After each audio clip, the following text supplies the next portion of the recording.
everybody, Anthony here, specialtymotorcars.net. And if it looks like I just woke up, well, it kind of is because it's early morning here in Pelham, New Hampshire. And I just had a car delivered from Copart, parts car. And if you know me by now, I don't have a good run-in with Copart. Seems to be a very, not love-hate relationship, more of a hate-hate relationship, but yet here we are again. Anyways, what I bought is a beautiful Coupe DeVille that was damaged. I bought it for a parts car, but no, not this Coupe DeVille. I bought this Coupe DeVille. 1983 Cadillac Coupe DeVille with just 50,000 miles. And unfortunately, I don't really know the backstory, what happened to this car, but I can kind of tell by looking at it. It looks like it was in like a Quonset hut or some type of like, you know, shelter garage. And said shelter garage came down on it. Now, when I bought this car on Copart, it also, in the background of the pictures, there was a 91 Sedan DeVille that had the same damage. So I could tell they both probably came from the same person. But you can see something came down and just totally crushed this car. Crushed in the roof, actually punctured a hole in the roof. And really just destroyed the car. Quarters are damaged. This door is good. I think this door is actually the only good body panel on the car. Surprising, just the windshield is blown out. But I mean, just twisted a lot of stuff up, and probably good quality chrome. You know, all this trim here is all damaged. The windshield, the hood, fender's damaged. Header panel is probably damaged somehow, broken. Yeah, broken off the fender here. Headlight bezels are probably damaged. Bumper is probably damaged somewhere. This, I mean, it really came down. It was really too bad. Really, really old school tires. Here's a throwback. Look at these things. What are these? Goodyear Arrivas. Has been a minute since I've seen those. Fender trim is damaged. And of course it's going to rain out. This door is probably, yep, damaged. This quarter is buckled. Like, this car is just effed on the outside. I don't know what happened that they shaved the back of the trunk lid off. Back bumper is gone. I would have loved to have had the back bumper. I don't know. I don't know what happened to this car, but I bought this car for parts. And you're probably going to say to yourself, Anthony, why the hell would you buy this thing for parts if it's so messed up on the outside? Well, the reason I bought it is not for the outside, although there's probably a few little golden nuggets on the outside that I will be able to use. I bought it for the interior of this car. Now, if you remember, just a couple weeks ago, I took my Elite Cabriolet, my 1982 Cadillac Elite Cabriolet. I brought this to Cadillac Day, and I did a little walk around, and I told you that I'm going to start cleaning up the interior of this car. Really bugs me that the interior is so sun bleached. Now, these coach convertibles are typical to get this kind of wear on the interior because these cars were never built to be convertibles. So the carpets fade, the fabrics fade, and we'll jump inside here. You'll see the plastics fade, and it's real hard to see, but like you can kind of tell how faded the carpet is just based off of the floor mats. That might be a little better. So that carpet is bleached out. The lower door panels, the same thing. And then all the trim around all the radio and stuff is all just totally wiped out from having the top down. All up here as well. You know, all the switches and stuff are probably in good shape, but all the chrome is worn. And it really bugs me. The side door panels, same thing. Floor mats are probably a little tired. All in the back here, you can see how faded this is. So it really bugs me, and I've been wanting to do something, but I really hate aftermarket carpets, and that stuff you can't get. You can get a carpet kit from like Stock Interiors or something, but I just hate aftermarket because I know it's not the original. Aftermarket just never fits like the factory. It doesn't have the same piling. It doesn't have the same quality. So it's just something that I tend to stay away from. I would rather drive it with a bleached out carpet than do, you know, an aftermarket carpet. Even my dad's 2009 DTS convertible is similar, where it shows a little bit of wear and tear on the inside. Now, I also have another car here that has the same interior color, this kind of like medium light blue. So there's other benefits to this car. This is a 1983 Fleetwood Brougham the Elegance Coupe. So a little different, not a Coupe DeVille. So now let me show you why I bought this car.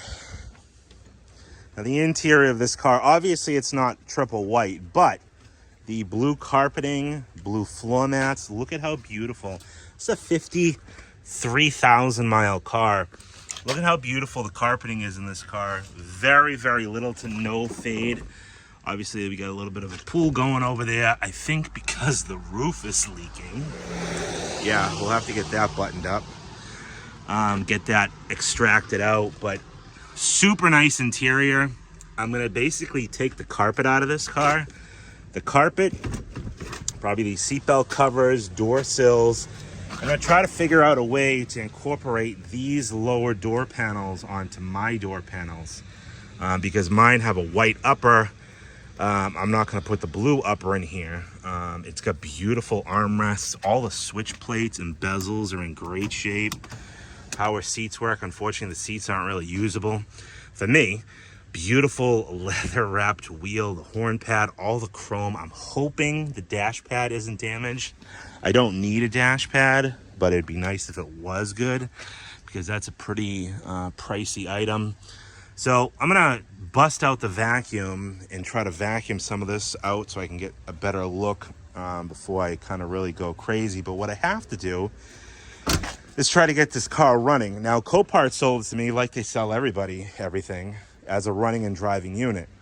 And they don't guarantee that. They just say, oh, runs and drives when it came in. And I saw in the picture, but I didn't really pay attention. But when the transporter dropped it off, transporter said, I don't know why I couldn't get it running. There was no battery in it. And, you know, I couldn't get the car to start. And I said, okay, well, you know, we'll put a battery in it, tried to turn it, crank. Nothing. Well, duh. This plug here, this goes to the fuel pump. And the fuel pump is in the tank, obviously, right there. And that harness that's so sweetly cut off right there comes across, plugs into that, does the reverse lights and everything. This car never ran at Copart, okay?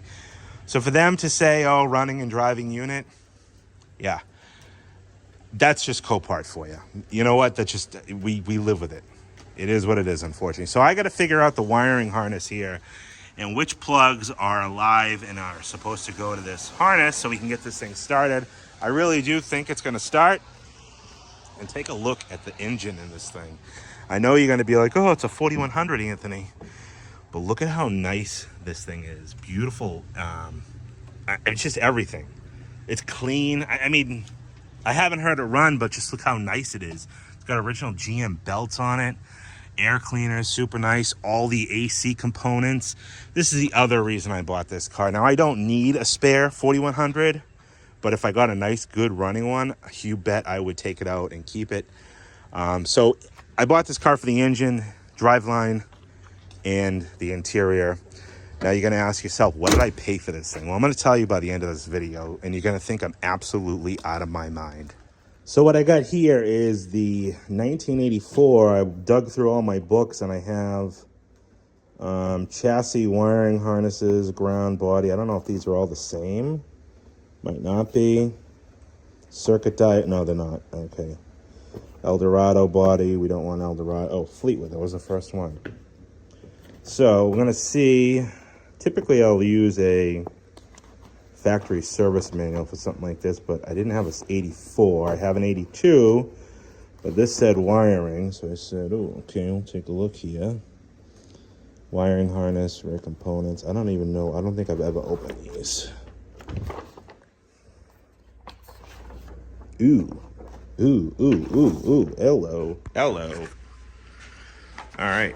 Does this open up again? I think it does. Oh, hello. Okay. So this is a Fleetwood or DeVille rear wheel drive wiring diagram. Don't mind my dirtiness there. What we're looking for is, this is probably the back of the car. Yep. Here's the tail lights. So stop lamps, 84 DeVille and Fleetwood Brougham battery wiring diagram, marker light. Turn, that's going to be a plug. So we're looking for a plug. Yes, the plug is inside the trunk, and I think then comes out of the... No, the plug is out. They could have unplugged the damn thing. Oh, no, they couldn't have. Okay, I'll give him. I'll cut him a little bit of slack.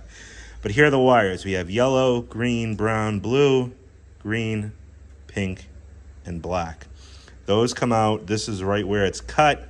You can see here it goes to the fuel pump sending unit. There's that 3-prong plug. That's right there. So we are looking at the pink pink into the pink, blue into the blue, and the black is a ground. Also grounds into the tail lights. So blue, yeah, pink. So it's probably going to be, yeah, this blue, this pink, and then one of the grounds. Oh, that I guess would have been easy if I just looked at it and assumed. So if I run a jumper from there to there, ground it, I should be able to start this car. All right, so we're tied in here. We got a little harness, not really a harness, just 3 wires plugged into the body harness for the pump. So now let's see if this thing is gonna fire up. Oh, it's got an aftermarket alarm in it too. I hope that's not gonna be a problem. Come on.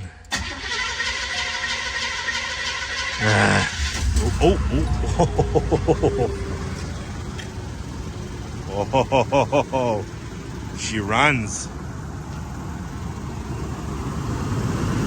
Oh wow, and she sounds good. She sounds really good. Oh yeah, baby. That is a nice running 4100 right there. Woo-hoo. Wow, that thing is smooth.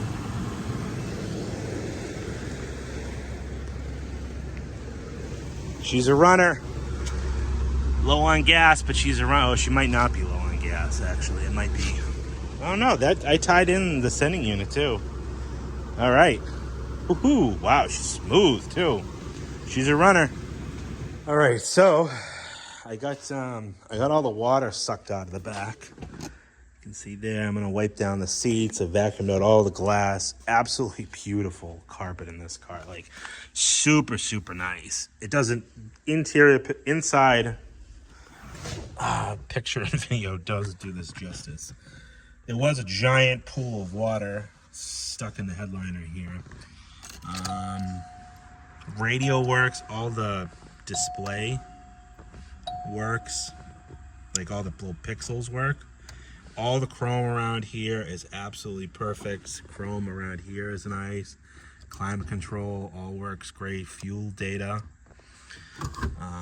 Just everything is so nice. The only thing I don't know, again, is the dash pad. And I'm kind of at a loss on how to, I think what I'm going to have to do is I'm going to take this off. I started unplugging it because I don't want this dangling, but come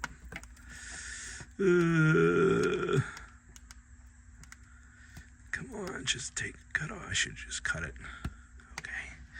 That's an auto dimming mirror. That's pretty rare.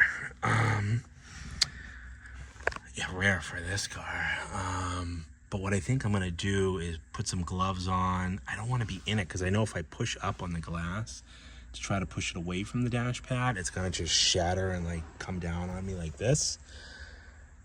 So I'm thinking, I don't know, maybe take like a board or something and like maybe try to get it from the back and push up. I'm not sure. But yeah, the interior of this car is super nice. Even has the original keys, A and probably B, I would think, right?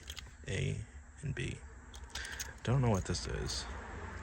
Doesn't do anything. Anyways, super nice leather wrapped wheel. All that's basically everything I wanted. Now, I'm gonna get this thing weather tight. I'm gonna try to fill the hole in the roof, and I'm gonna cover it outside until I am ready to take my car apart. Now, you're probably gonna say to yourself, I'm crazy after I tell you how much I paid for this car, and that's what I am gonna tell you. And you can let me know if I'm nuts or not, but I think those die-hard car guys will understand where I'm coming from. So right here is a slip from Copart. So I paid $1,600, and these are all the fees that they tack on. Environmental fee, virtual bid fee, gate fee, title pickup fee, and then the buyer fee. So out the door was $22.90 for this car. Salvage certificate, which is basically a kiss of death for this car in New York. But then I had to pay to ship the car here, so that was another $350. So call it $2,300.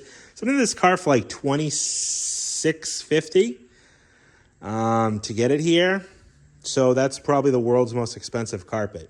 That being said, I am going to use the carpet, the trim on the door panels, a lot of the dash pieces. There's going to be other things that are of value. The engine I'm going to keep probably. I mean, this thing runs so good.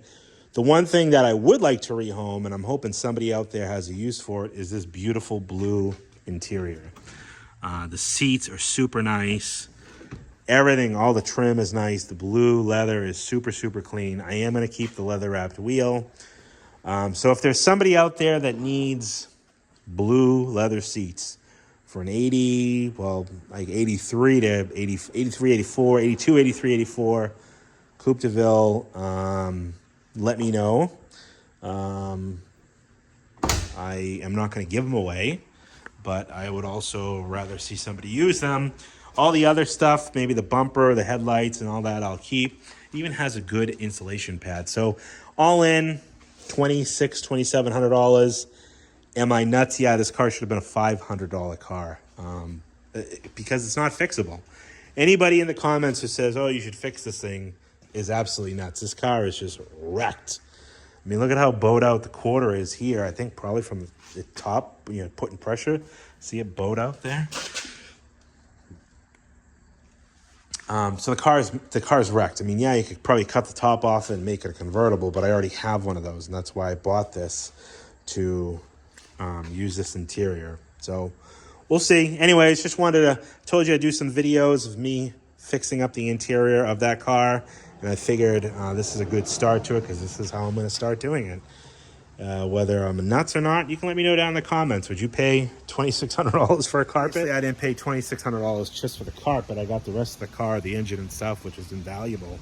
And I got other parts for other cars like this Coupe DeVille I have sitting here that has 60 or 70,000 miles on it. I got plenty of stuff sitting around, so I really don't need another project. I got project cars everywhere. I got this 80 Coupe DeVille. I got a town car I took in on trade. I got my limo down there. I got cars everywhere. So anyways, thanks everybody for watching. And yeah, let me know what you think down in the comments. If you want to see how that convertible of mine comes together, hit that subscribe button if you haven't already. Thanks everybody for watching, and we'll talk to you on the next one.